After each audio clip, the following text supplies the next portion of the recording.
Welcome back to Best Books Ever. I am Tyler, and today, as always, we're talking about a book. Alright, today we are continuing the Cirque de Freak series. Book, 6? What books so we did? So this is Trials of Death, obviously. Darren Shan, all that stuff. So we did Vampire's Assistant. What was after that?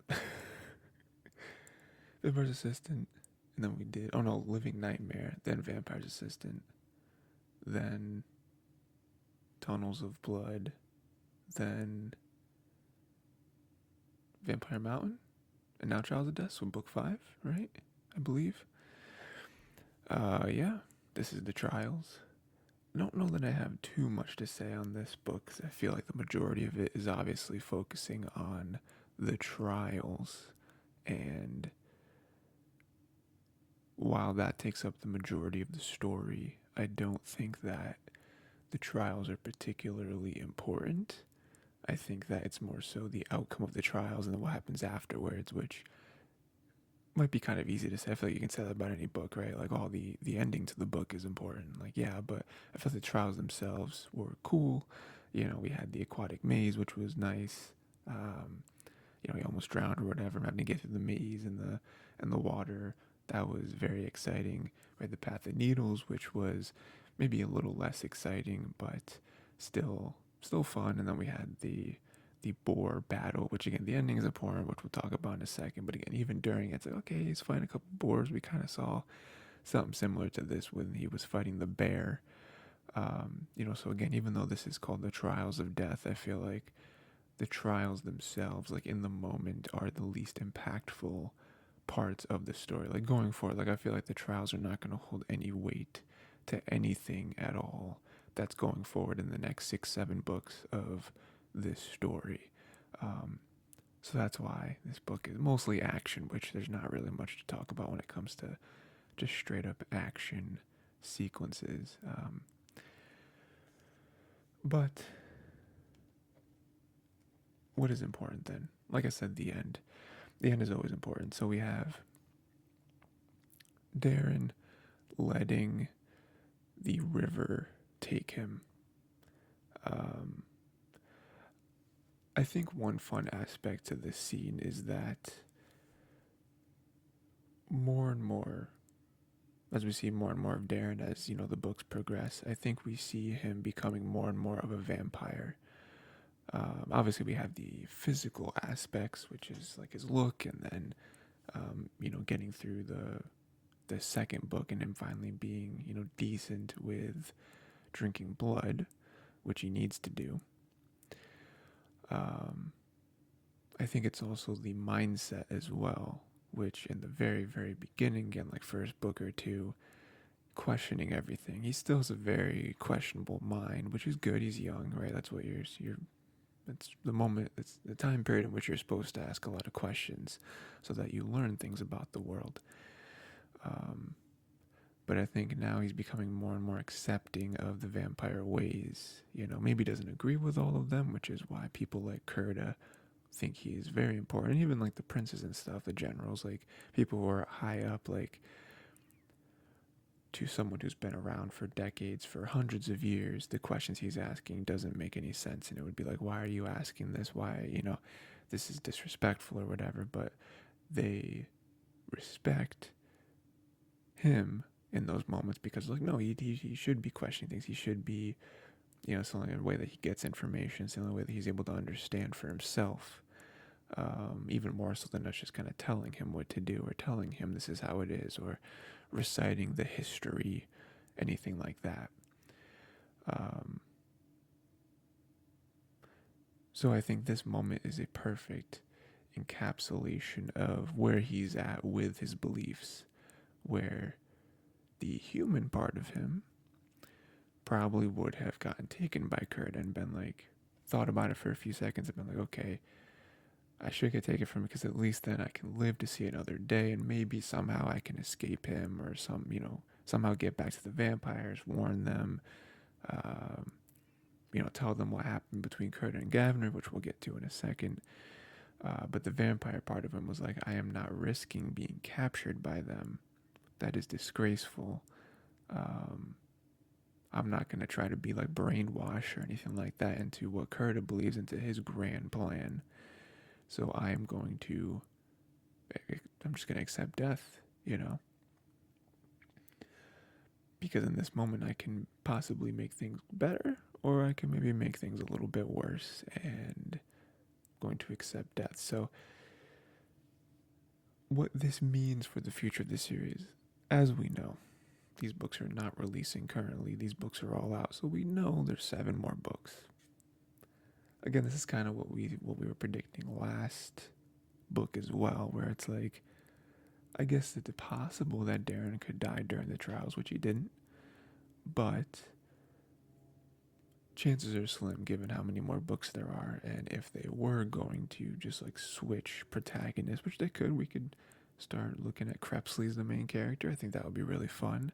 You know, who knows? Maybe it'll happen, you know? But it's kind of the same thing here, right? Where it's like, chances are slim that this river ride is going to kill Darren. We know it goes down, probably goes down to the ocean, right? Don't all rivers lead to the ocean? Isn't that what rivers are? So we're going to go down there. Very dangerous, though. Like, rivers are actually much more dangerous than I think people, you know, upon like first inspection, it's, oh, it's just a river. It's like, no, current with rivers can be very strong and they can really mess you up. They could kill you very easily. So we'll see how Darren gets out of this one. Wait to give like full predictions at the end, but we'll see. I'm very interested to see like if he survives, what he does after he leaves. Because like, does he make his way back into it? Because this, I imagine, lead him out of the mountain. So it's like, does he go back? What does this mean, right? But I do really like that moment where there's not a twinge of sympathy or, trying to like make a bridge between both of their desires and whatever. He's like, no, you are a traitor. You are a liar. You killed Gavner. There is nothing between us. Nothing at all. And I'm very interested to know if there's anything further to Kurda wanting Darren. Because, his argument is that he's young, he's impressionable, he does ask questions, he is open to other types of thinking and ways to do things. We've already seen it here and there where it's like, oh, maybe, if we are able to bridge the gap between the vampires and the Vampanese, that would lead to the least bloodshed between the two clans, you would imagine. So maybe we should try and do this. But I do like this moment where he's like, nope, you killed Gavner. It's done. There's nothing you can say or do to get me to even think about siding with you. Or even just sitting here and accepting some sort of ragtag explanation that I don't care. I couldn't care in the slightest. So I do like that. And then, like I mentioned, Kurda did kill Gavner. That was big. That was huge. I did not remember that happening at all. I think, I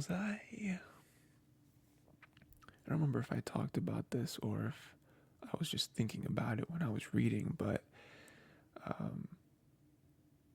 it might have been just when I was reading, because there was a point, I don't remember when exactly, maybe it was during this book, but I was thinking about, how, well, first off, I love how Darren Shan, the author, sets up and keeps consistently reminding us that, and this might be the reason, another reason why Kurda's betrayal, it seems, is even, hits even harder, is because the author keeps reminding us that vampires are tight. They are a tight-knit group. It is not like humans, where there's 8 billion of us in the world, and in certain aspects we do care about the human race as a whole, but I feel like for the most part it's very hard for us to consider everybody when there's so many of us all around the globe, right? It's very hard for us to think of the human race as one entity, and trying to think about what's best for all of us. Like, we're so segregated, we're so, not only by beliefs, but also by like borders and by, bodies of water and, different levels of technology and understanding of different things, whatever, right? But with vampires, there's a much smaller amount, right? I think what they say, there's like a few thousand. So there's only a few thousand of them. And, obviously with the Vampanese who broke off, but it's like for the most part, we do look out for each other. We are like one thing when it comes down to it. Very different from humans. So I like that they keep reinforcing that. And then for this to happen, for Kurda to kill Gavner, I think I was thinking about this the one day, like I already said, of like, I wonder if there is a traitor, because they were, there is a possibility, right? Like with the Vampanese that keep showing up, we saw tracings of them when they were climbing the mountain themselves. And then recently, after the first trial, there was talks about another Vampanese there. So it's like, oh, now there's two of them. That's strange for it to be a coincidence. So now it's like, what is exactly happening here? Is there a traitor among us? Which would be insane because, again, of how tight-knit the vampires are and how much they look out for each other, and their beliefs are so like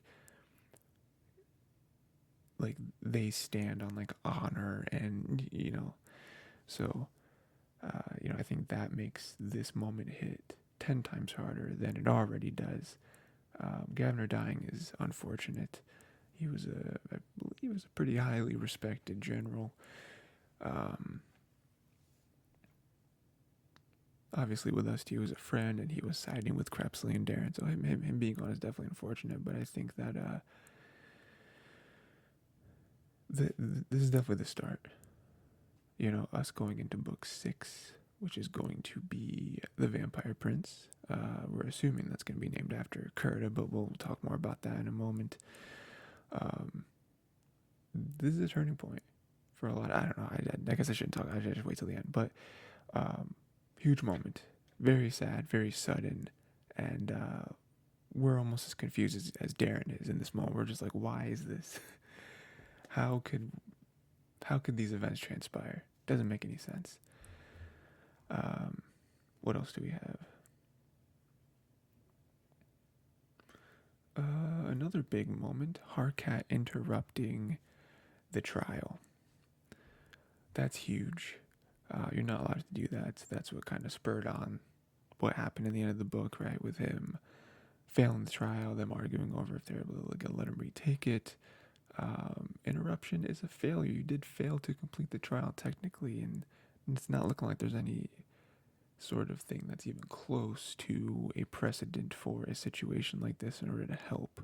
So Darren's gonna die, and we had this thing, I talked about this a few times, I think, but there's the whole main character thing, right? Like plot armor and all that nonsense, where it's like certain things could happen to anybody, but then there's certain things that most likely happen to the main character because they're the main character, right? That's another aspect to the togetherness of the vampires that I really enjoyed, where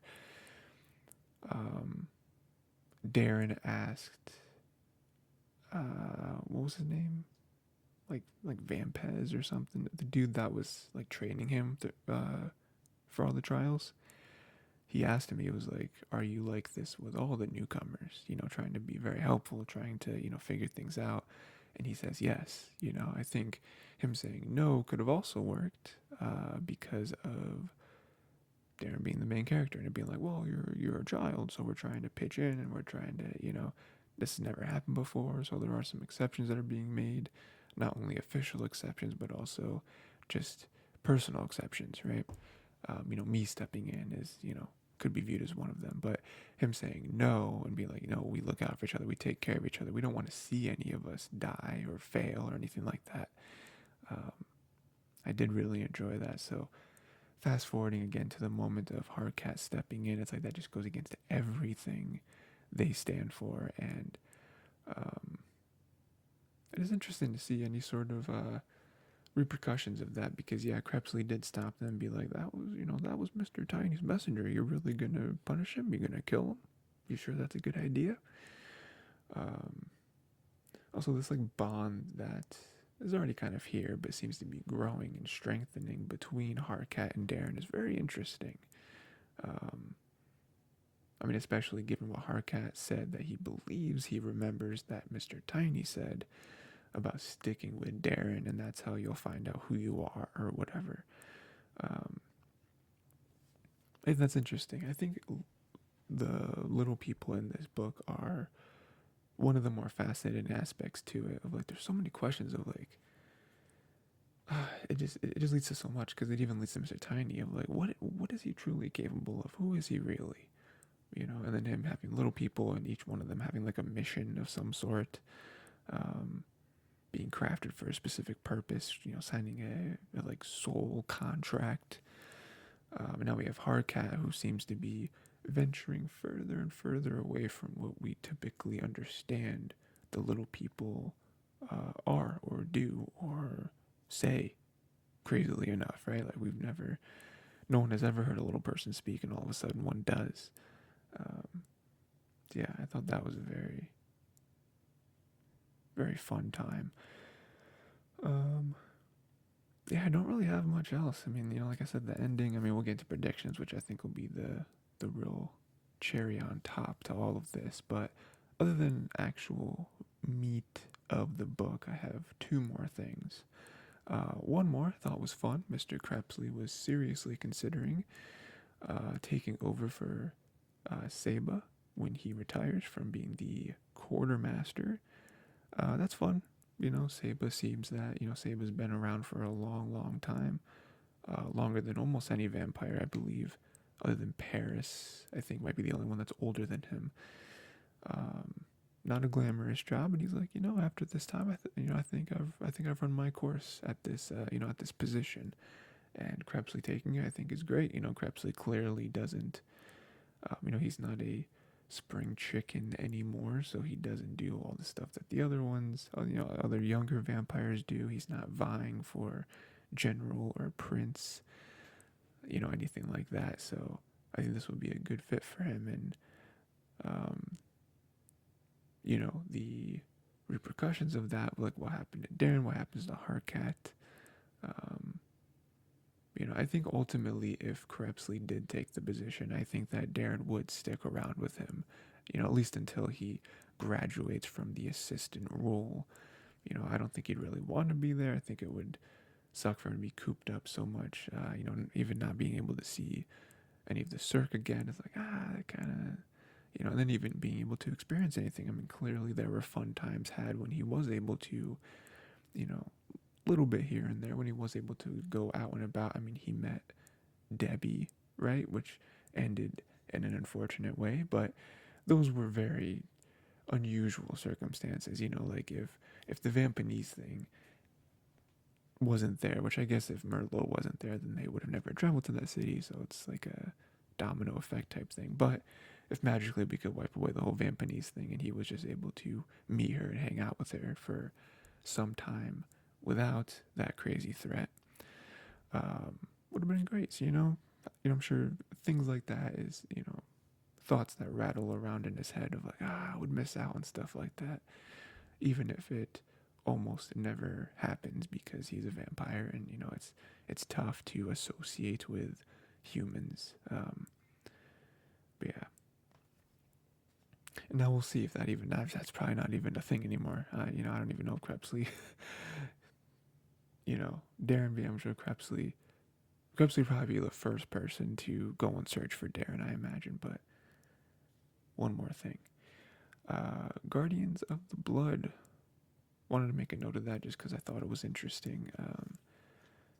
There is some few like world building, like lore stuff that happens in this series that I think is very fun. Guardians of the Blood.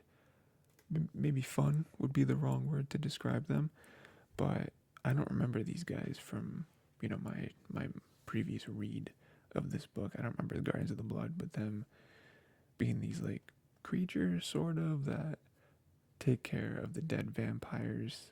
It is a mutually beneficial arrangement between the vampires and the Guardians.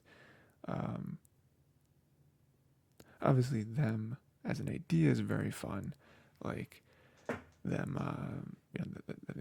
that's how they get their sustenance, and then in turn, they give their blood to the vampires, and they're able to survive off of that. It seems like that. I think that's what Saba the one who's saying it? He was like, that's where we get the majority of our blood from, especially for like big council meetings like this. Like we wouldn't be able to feed this many vampires without them. So, um, but yeah, I think that even more so, just like the air around them is fun because it's like, what is like from a writing perspective, why do the Guardians exist? It could just be Darren, the author, just thought of it and was like, oh, this kind of explains a couple things. So, it's kind of a interesting way to explain a couple things, especially the whole where do they get all the blood from. In my personal opinion, I don't think that alone would warrant the need for the Guardians to exist.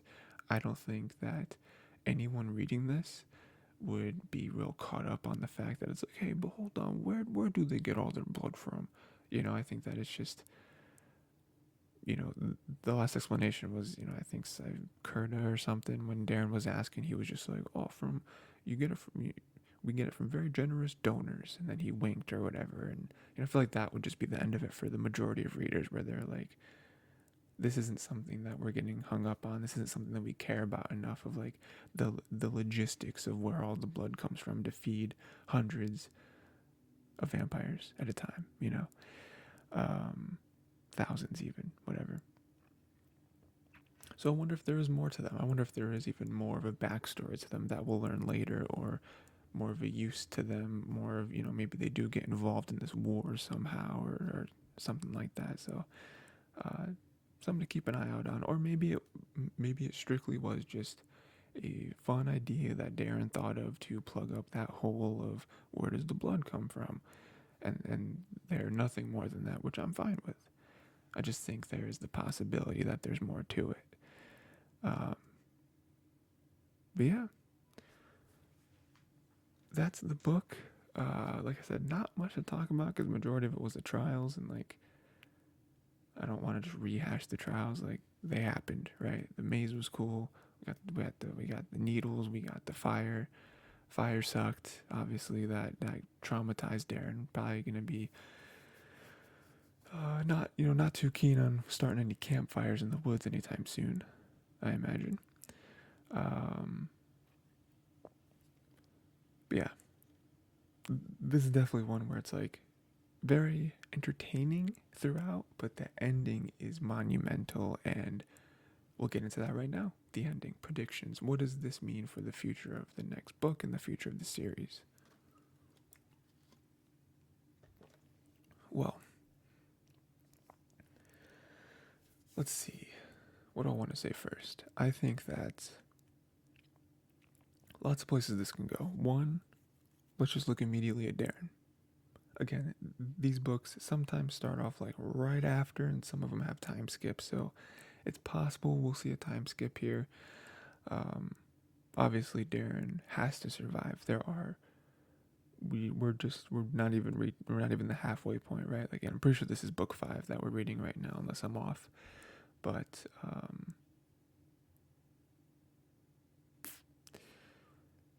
most likely Darren does not die, so it's like, just slides down. Where does he go? He gets deposited on the outside of the mountain. What happens after that, right? He's probably very, very, very tired, physically, but also mentally drained after everything that has happened. Aside from the Kurda Gavner Vampany stuff, and now with that added, I'm sure he's just like, he's probably wired. He's probably like, there's a part of him that wants to keep going. It's like, I gotta do this, but the majority of him is like, I need rest. I need rest for so I don't know. Like, I don't know because he definitely doesn't want to run. I'm sure there's a large portion of him that when he just did this, he's like, I'm dead.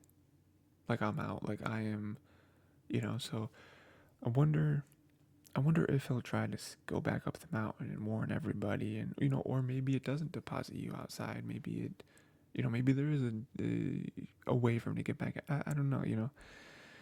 I mean, the next book is called The Vampire Prince. I feel like that is very easily connected to Kurda, unless they're pump faking us and it's going to be someone else. Um, Vampire Prince actually isn't alluding to Kurda, it's alluding to one of the other vampire princes. Maybe there's something important there or whatever. But I mean, like, let's say Darren doesn't have the strength. Let's say he, it is a time jump. Against his will, there's a time jump, and he sleeps for like a full day or something. And it's like, oh my God, Although I find that hard to believe, though. I feel like they would want to be searching for him. I mean, both vampires and vampanese would want to be looking for him. So, seems unlikely. But, what happens with Kurda, right? So, like, what is the plan here? Like, is Kurda going back with the vampanese? So, like, they're like storming the mountain.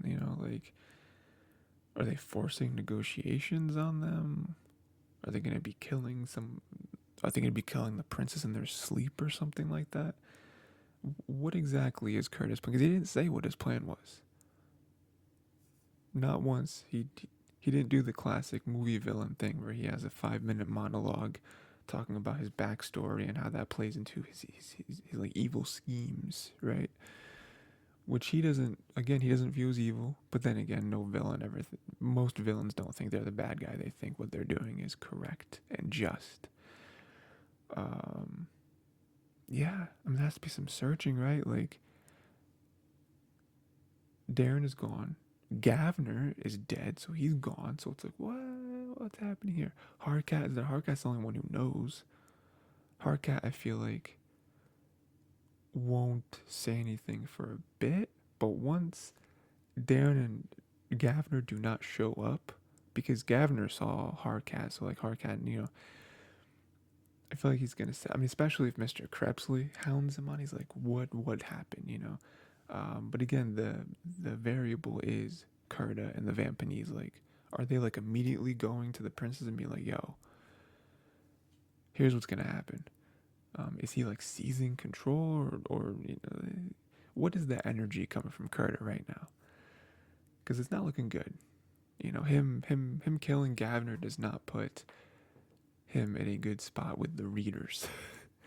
um, yeah, I guess that's it. I don't really have anything else to say.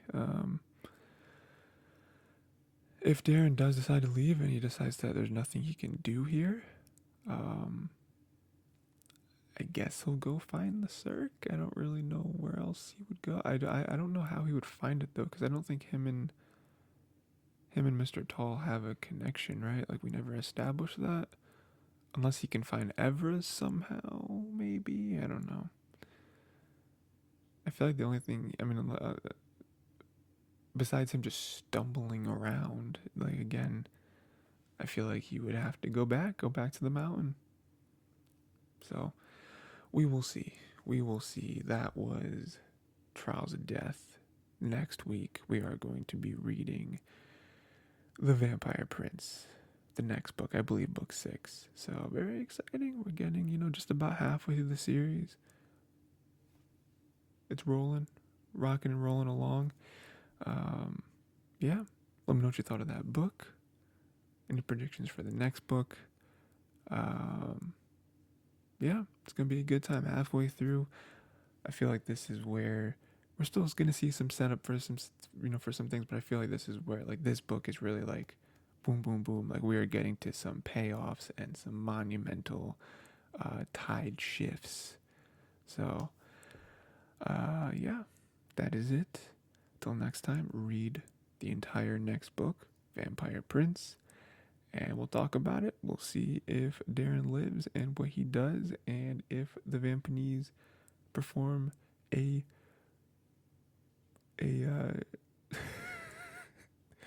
successful invasion of the vampires of Vampire Mountain.